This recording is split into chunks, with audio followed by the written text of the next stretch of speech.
Mando con total seguridad que esto de la era de Acuario, que queda muchísimo tiempo todavía. Y creo recordar que tú mismo has dicho en alguna ocasión que realmente estamos en los prolegómenos, ¿no? ¿Nos Sí, puedes aclarar este punto? sí, si somos estrictos con lo que es creo que se llama Nayansa, me parece que, bueno, el nombre hindú que se utiliza para hablar de la precesión de los equinoccios donde está, ¿no? O sea, el cambio de era, para que nos entendamos cada era, pues implica que el punto vernal tiene que desplazar los 30 grados que tiene cada signo. Pues claro, todavía nos quedan unos cuantos grados de Piscis para llegar a Acuario. Claro, eso a lo mejor son 100 y pico años, por decir algo, para que realmente, efectivamente, estemos ya en la era de Acuario. Lo que pasa es que aquí se van acumulando símbolos, se van acumulando microciclos acuarianos, uno de estos que fue en el año 63, si no recuerdo mal, un año en el cual estuvieron todos los planetas hasta Saturno en Acuario juntos, bueno, excepto Júpiter, creo recordar, o sea que se juntaron todos, y luego hemos tenido el cambio de Júpiter y Saturno en Acuario justo a finales de 2020. Entonces, eso no es realmente la era de Acuario, pero es, como decimos, un prolegómeno. Significa que cambia el ciclo de Júpiter-Saturno para los próximos 200 años y entonces ya es una avanzadilla. Técnicamente, y somos precisos, tienen razón esos astrólogos cuando dicen que todavía queda bastante para la era de Acuario tal y como la conocemos, o sea, que todavía no estamos allí. Entonces, es cierto lo que dicen. Lo que pasa es que, claro, hay muchos también símbolos evidentes de una progresión tecnológica en los últimos 40, 50 años que ha avanzado toda una velocidad descomunal. Entonces, eso ya es un elemento muy acuariano y por eso se nota que esa transición se está haciendo y se va notando. Así que, quieras o no, no parece que vaya a pararse o vaya a detenerse esta avanzadilla. A eso le sumamos que Plutón está a punto de entrar en Acuario y ya nos encontramos con más elementos acuarianos. Así que sí, vamos hacia una era acuariana, por eso digo, no estamos en la era de Acuario, pero estamos en una era acuariana. O sea, en un microciclo grande acuariano, pero no hemos entrado todavía en el gran ciclo acuariano. Muy bien, creo que queda claro. Robert, creo que vas a poder entender que quienes tenemos un compromiso, o lo intentamos tener, con el despertar de la conciencia, que no tenemos tanta visión como tú, pues estamos un poco invadidos por la incertidumbre, por la duda de saber si estamos haciendo lo suficiente. ¿Qué nos podrías decir al respecto? A ver, ¿quién puede medir si estás haciendo suficiente o no? Es decir, es algo muy, muy, muy personal y muy subjetivo. Creo que un buen medidor es el nivel de satisfacción que siente uno con la obra que hace. Porque al final, como estamos hablando de algo subjetivo, pues la mejor manera de medirlo es con las sensaciones, con la sensación de plenitud o de vacío, ¿no? Una persona que se siente vacía significa que la potencia que está emanada de su impulso volitivo encarnatorio, por así decirlo, o sea, la energía que me lleva a encarnar, el deseo primigenio que me hace estar aquí y ahora encarnado en este cuerpo, si yo sigo esa energía, me tengo que sentir pleno. Y si me voy alejando de esa energía, poco a poco me voy vaciando.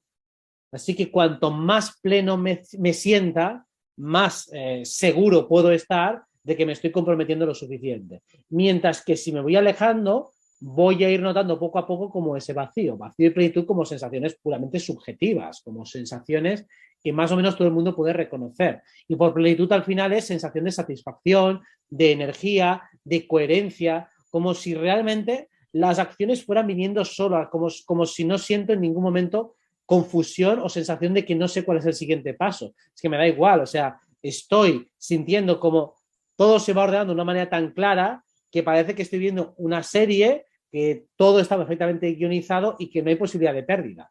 Entonces, la idea de que veo que el mundo va avanzando al mismo ritmo en el que yo estoy, que estoy sincronizado perfectamente con lo que está pasando, es un buen indicativo de que estoy haciendo lo suficiente. Si todavía me faltan empujones, pues sí, falta grado de implicación seguramente, o quizá de coherencia interna con lo que es mi vida. Porque al final el propósito es que tu conciencia se expanda hasta donde está programado que se expanda o por lo menos donde tú te has planteado que te expandas. Así que si eso estás en los topes o en los linderos, significa que vas bien. En todo caso, medir desde el interior y no desde fuera, que es la Por opción que supuesto. nos proponen pues, las élites globalistas, los poderes fácticos y demás. Y Exacto. No, es también pedir completamente desde el interior. Correcto. hay un poco de confusión también respecto al lugar al que nos lleva este despertar de la conciencia. 5D, 3D, ¿a dónde nos dirigimos? Se ha venido hablando recientemente de la ascensión a 5D y yo creo que es un tema que genera mucha confusión en mucha gente. Entonces, sí, y es normal que lo genere porque hay una parte de incertidumbre muy importante, es que no sabemos bien qué va a pasar. Lo que sí que tenemos claro, y vamos a entenderlo de la manera más sencilla posible. Vale, vamos a intentar ponernos el punto de vista de todo el mundo. Lo que llamamos, vamos a diferenciar entre la segunda y la tercera dimensión. Un animal tiene una vibración de base de segunda dimensión. Entonces, ¿cuál es la diferencia principal que hay entre un ser humano que está en tercera y un animal que está en segunda? Podemos decir que la particularidad que los diferencia sería la autoconsciencia del ser. O sea, el ser humano tiene un aparato cognitivo que es autoconsciente, en tanto que un animal tiene un aparato cognitivo que es operativo, que tiene capacidad de aprendizaje, pero no parece o no hay ningún indicio que indique que tiene una capacidad de reflexión filosófica o de meta-reflexión. O sea, un animal no es consciente de ser un animal y no es consciente de haber nacido, no es consciente de tener un propósito, todo eso no está. Por lo menos en lo que es su cuerpo físico. Otra cosa es si nos comunicamos telepáticamente con su cuerpo de cuarta y demás. O sea, en principio no parece que cuando hables con una oveja te entienda al nivel que te puede entender un ser humano. Estáis hablando en otro idioma y eso parece bastante claro. Entonces, si la tercera dimensión, y cuando decimos alguien es un ser humano, capta su tercera dimensión, significa que tiene un espacio interno donde puede realizar operaciones. Esas operaciones que llamamos razonamientos filosóficos, preguntas existenciales. Ese aparato cognitivo es lo que llamamos tercera dimensión. ¿Qué es la cuarta dimensión? Porque si tenemos que entender la quinta, tenemos que entender la cuarta. La cuarta dimensión sería el residuo que se genera con nuestra actividad mental, es decir, el inconsciente. A la cuarta dimensión le llamamos el cuerpo emocional o cuerpo inconsciente. También podemos llamarle nahual, o podemos llamarle de muchas maneras, pero al fin y al cabo nos damos cuenta de que más allá de nuestra actividad consciente, en nuestro mundo interno hay muchas cosas que se nos pasan por alto. Las emociones no las acabamos de entender muy bien. Sentimos cosas, pero no sabemos bien qué las detona, a veces no podemos controlarla, tenemos un llanto incontrolable, una ira que no sabemos dónde viene, o sea, entramos en una especie de mundo sumergido enorme. Con una cantidad de matices inabarcable. Lo mismo que la mente inconsciente que puede ser manipulada mediante el trauma, mediante la programación, mediante los mensajes subliminales. O sea, entramos en el cuerpo de cuarta dimensión, que es también el mundo onírico. Nuestro cuerpo de cuarta dimensión es el cuerpo que utilizamos para movernos en los sueños por las noches. Y el mundo onírico es un puto caos. O sea, entras allí y no tiene la lógica que tiene este mundo de tercera dimensión, donde más o menos las cosas tienen cierto sentido y cierta linealidad. Allí de repente te cuentas con tu abuela, con la cara de tu abuelo, que estás hablando como si fuera tu madre y se mezcla con tu profesor de primaria. Todo mezclado a la vez. Eso es la cuarta dimensión. ¿Qué es entonces la quinta dimensión? Sería lo que nosotros conocemos como el ser, la identidad y lo que llamamos el propósito de vida. O sea, es parecido a lo que una persona conocería como su alma. El alma entiende cosas que la mente no comprende. Lo que llamamos intuición, una corazonada, el tener la sensación de que sepa que he venido para algo, de que la vida tiene cierto sentido, todo lo que le da sentido a la vida y a la existencia, incluso el amor en el sentido más puro de la palabra, ya no sería el apego o el afecto que puedes tener porque te encariñas con alguien, sino un amor más puro, más trascendental. Eso sería nuestro cuerpo de quinta dimensión. Entonces, cuando decimos que vamos hacia la quinta dimensión, significa que nuestra conciencia de tercera está evolucionando, está empezando a atravesar la cuarta dimensión, por eso estamos también hablando de estos temas cada vez con mayor frescura y naturalidad, y estamos cada vez hablando más también de la quinta, en el sentido de que la gente empieza a buscar su propósito, empieza a buscar su sentido, y cuando digo la gente, hablo de esa minoría que se empieza a hacer preguntas, no de la mayoría que ha obviado completamente estas cuestiones. Entonces, ahí es donde entra la parte más de ciencia ficción, a la que puede generar más disonancia cognitiva, que es que al igual que por las noches podemos hacer viajes astrales, que sería como trasladar nuestra conciencia a un cuerpo de cuarta y realmente en ese cuerpo sentimos que tenemos una corporalidad, una coherencia, una cohesión, también podemos entrar en ese cuerpo de quinta, que tiene un nivel de coherencia y cohesión mucho más alto. Así que lo que llamamos ascensión sería literalmente abandonar este cuerpo de tercera y pasar a uno de quinta. O eso es lo que aparentemente nos dicen las canonizaciones. Tal vez porque podría ser que estuviéramos equivocados, solo sea realmente integrar ese cuerpo de quinta y empezar a sentirlo aquí y ahora. O sea, que las personas que están vibrando en quinta realmente son personas que conocen bien su propósito, que actúan desde la coherencia del ser, que tienen más amor, etcétera, etcétera. O sea, que podría ser que simplemente fuera eso. Yo creo que no, que realmente ascendemos, pero evidentemente considero la posibilidad de estar equivocado y de no haber entendido bien el mensaje. O sea, que simplemente sea realmente un incremento en la vibración de las personas, una mejora en la calidad de los individuos y eso se traduzca en una mayor coherencia y por lo tanto en una era mucho más avanzada para los individuos que la conformamos. ¿Tú consideras que esta histórica desaparición del pueblo inca, creo que era, se podría asimilar a este proceso de ascensión a 5D? Para mí es lo mismo, sí. Para mí, lo que hicieron estos incas, al igual que algunos mayas, al igual que los toltecas de la tradición chamánica de Don Juan, fue una ascensión a quinta dimensión, con lo cual esos cuerpos físicos literalmente desaparecieron. Y al hacer esa ascensión, pues cambias de foco vibratorio. En principio eso es posible.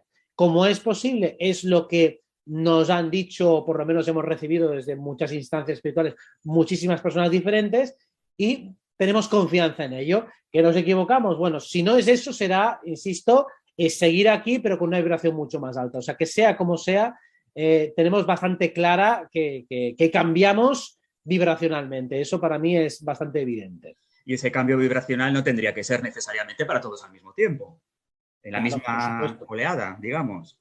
Lo que pasa es que tenemos un empuje cíclico, es decir, al igual que cuando hay un cambio astrológico, pues notamos todos pues, que hay más agresividad en el ambiente o que hay más tranquilidad o lo que sea, pues lo mismo, cuando hay un empuje fuerte, la persona que está sensibilizada para ese cambio va a acompañar esa energía, se va a compasar con ella de una manera mucho más rápida y clara, o sea, va a aprovechar muy bien ese empujón energético, lo mismo que si está el viento soplando en una dirección, yo puedo izar mi vela y aprovecharme de ese movimiento, o yo puedo quedarme como un tronco y hacer, pues yo tampoco he notado nada. Digo, bueno, pues hace falta que seas más sensible, más líquido en el sentido taoísta de la palabra para que te acompases a ese movimiento. Cuando uno se acompasa a los movimientos del éter, pues aprovecha los vientos favorables. Cuando se enroca en una posición rígida, pues entonces es como el bambú, ¿no? Que se acaba cortando o rompiendo en lugar de doblarse. Yo diría en este punto, quien siga sufriendo, regodeándose en la incertidumbre y no considere que este momento que estamos viviendo es apasionante, pues que se lo haga mirar, ¿no? ¿No te parece? Exacto. Algunos autores, Robert, asocian la cuarta dimensión con el tiempo. ¿Esto encajaría con lo que tú nos has dicho? A ver, es que en un sistema de geométrico sí, la cuarta dimensión es el tiempo. En un sistema energético no es exactamente así, o vamos a matizarlo. El tiempo en la cuarta dimensión es muy distinto al tiempo en tercera. O sea, el tiempo en tercera es el tiempo que vivimos en esta dimensión. Es un tiempo Lineal. secuencial asociado al movimiento. De hecho, lo primero que mide el tiempo son los astros, son los ciclos. Pues eso es lo que da una sensación de pasado, presente y futuro. Sin embargo, en la cuarta dimensión, y vamos a extrapolarlo a los sueños, en los sueños frecuentemente nos proyectamos de manera inconsciente e involuntaria hacia el pasado. Y de repente me veo en la universidad, o me veo en la infancia, o me veo simplemente en un lugar atemporal, donde se mezclan cosas del pasado, de futuros hipotéticos, o de un presente que es donde todo está mezclado. Bueno, eso es muy habitual, ¿no? A veces me veo en el presente y ya no estoy trabajando aquí, o estoy trabajando aquí, pero se mezclan cosas del pasado, está todo como enrevesado. Entonces, ahí el tiempo no es lineal. Eso es lo que podemos decir de lo que es la cuarta dimensión en el sentido al que me estoy refiriendo. Cuando se habla desde un sentido geométrico, pues creo que es altura, profundidad y el otro no recuerdo, bueno, altura, amplitud y profundidad, entonces la cuarta dimensión es el tiempo, desde esa perspectiva geométrica. Pero desde la perspectiva energética, creo que no es una extrapolación perfecta. ¿Y cuántas dimensiones hay, Robert? Lo sabemos. Primera pregunta sería si lo sabemos. Y luego a partir de hecho, ahí... claro, vale, a ver, cuando hablamos de dimensiones, algunos llaman densidades a lo que yo le llamo dimensiones. Entonces, hay diferentes maneras de clasificarlo y dividirlo. En un sentido puro hay infinitas, en el sentido de que podemos fraccionar la realidad las veces que queramos. solo que las divisiones pueden ser muy pequeñas y casi indiferenciadas, o esas divisiones pueden ser sobre términos mucho más claros y categóricos. Yo normalmente utilizo un sistema de 13 dimensiones, pero porque lo utilizo una base astrológica. Entonces, el sistema en el cual yo decido entender la realidad dimensional es sobre el sistema zodiacal. Entonces, la 13ª dimensión sería como la dimensión 0 previa al zodiaco. Mientras que utilizo un sistema de 12 dimensiones y una 13ª que sería la dimensión 0 o del vacío previo a la existencia y al ciclo encarnatorio. Pero claro, hay quien utiliza sistemas de 36 dimensiones, que serían lo mismo ese de 12 pero por 3. Hay muchas diferenciaciones. O sea, que ese mismo sistema, por ejemplo, nosotros la 3ª dimensión podríamos dividirla en secciones. Hay diferentes niveles de conciencia. O sea, de hecho es habitual que, aunque estemos todos como seres humanos, hay muchísimas diferencias entre personas tipo un Krishnamurti, por ejemplo, y una persona, pues no sé, un Bill Gates, ¿no? Cada uno parece que está vibrando en códigos muy distintos a pesar de ser los dos seres humanos. Pues a partir de ahí podemos hacer miles de clasificaciones dentro de la tercera, dentro de lo que yo llamo tercera, y claro, ahí tenemos infinitas. Yo te puedo decir, utilizo 13, 12 básicas más una que es la oculta, que es la base de todas las demás. Wow.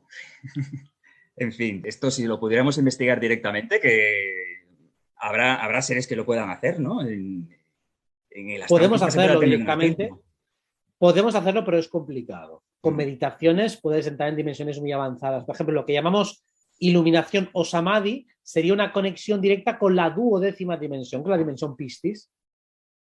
Cuando una persona está iluminada, ¿qué tipo de cualidades o características describe?